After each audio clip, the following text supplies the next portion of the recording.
And here I am, back and forth on the west side, chasing a fool's paradise. Heart too big, patience too short, and common sense just non-existent at the wrong times. Now I told you, I'm wise, but baby, the decisions I've made, you would have never known unless you knew me. And being that me and my friend at the time, which I met through him, and we'll call her Muma, we were heavily locked in now. She was another excuse to be over there, and we was having a time. Now, Puzzle had also got himself another spot on the west and was begging me to go with him, which I eventually did. Joker was busy in the streets doing the unthinkable. I found out this man was tricking like nobody's business, and what made it even more unbearable for me is the fact that I found out he was doing it with some hard users, and I mean hard, and I found that out through a video. Now, I was no saint, and I had my share of bad choices that were utterly close, but something in me just knew not to touch that and some others, or there was no coming back. I was very much aware of that. So with all that was going on, Puzzle being so convincing of his changed behavior and me frying my cortex, I gave in. Back to regular scheduled programming in a space of our own, which I now wish his mother was still around as a reminder that I was tripping, dog. Now, we was back good, back to making music and rhyme ciphers with gang. He was cooking too now, and it was actually pretty good. He actually taught me some things, but he's still a monster, bro. I don't care. He was also coming home with flowers every week, which I thought was the sweetest thing because it was a gesture I wasn't accustomed to. I've received gifts and have been spoiled with material things, but some gifts are just more meaningful in my opinion. Unfortunately, he had ulterior motives when it came to them, honestly, overall, but definitely with the flowers, and I would soon find this out, and I should have known because all of the times he would tell me I reminded him of Oshun or Jemaja. I recall him and Muma trying to decide if I was either or, but at this time, I was still oblivious to what they were even talking about. Now, all the free time was cute and all, but I had missed having a set schedule a little. I knew I needed more discipline. I was working as a HHA and had lost my job due to me paying for my clients' laundry and snacks, y'all.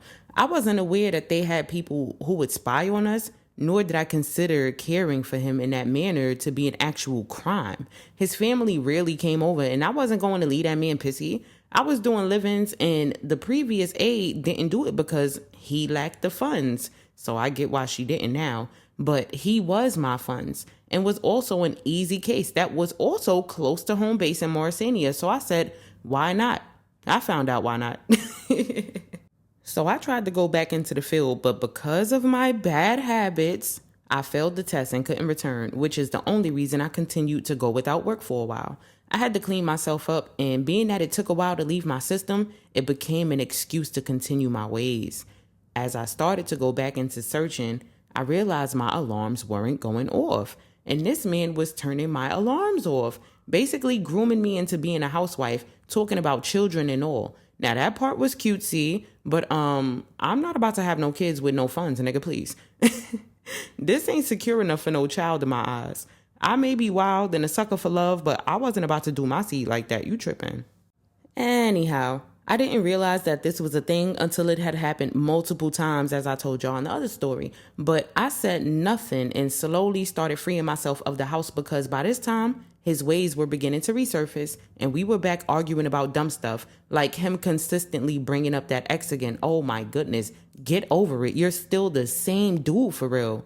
So I would mostly be with Muma, but sometimes I would go spend time with my peoples back at home base, which was a rarity now that I had him breathing down my back and attached at the hip.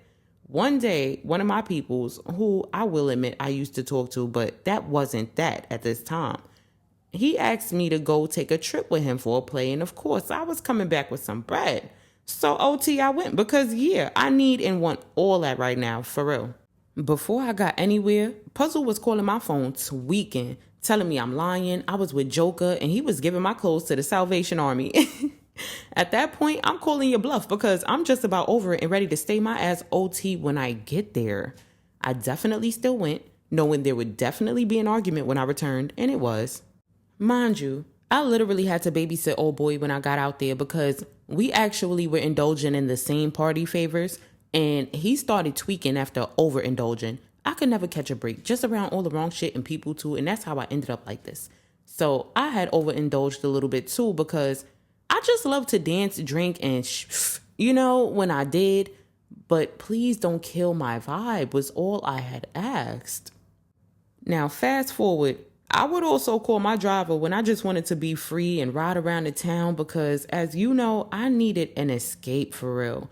But that was very much short lived because I was still trying to keep some sort of peace at home, and that man was more hyper emotional than me and had a short fuse, like I said, slowly started to resurface. I was over it. So one day I decided to go to Muma's house, who, like I said, I met through him. And she literally lived right across the street. Now, this particular day, I don't know why I said yes, because this wasn't my party choice, but she asked if I wanted a yerky. And my ass said, yeah, fuck it. I was knocked out for hours, y'all. I had thought I would be turned up like my choice of habit, but no, man down. And then I woke up to my phone dead, and we had different charger pieces at the time. So when I turned my phone on, it came on for a slight second, and I saw a few of Puzzle's messages, and he was spazzing. Then it died right again. Now, what I didn't know was, if I met her through you and I'm always with her, and outside of that, I would tell you that I'm not with her, and you know that she lives right across the street, why wouldn't you just go across the street and check for me? Why wouldn't you ring the bell? Why wouldn't you come to the door? You're more than welcome in her house. You were welcome there before I was, you know? But to each its own. Everyone doesn't think the same, clearly. So I had told her I wanted to spend a night, and I was going to get my charger, glasses, and wallet, and I would be right back. She felt uneasy about it, and low-key, y'all, I did too. I felt it. So she said she'd come with me, and I said, bet, wait for me downstairs, and if I'm not back in about 5 to 10 minutes, something is wrong. Now, I came back in about 5 to 10 minutes, but something was definitely still wrong.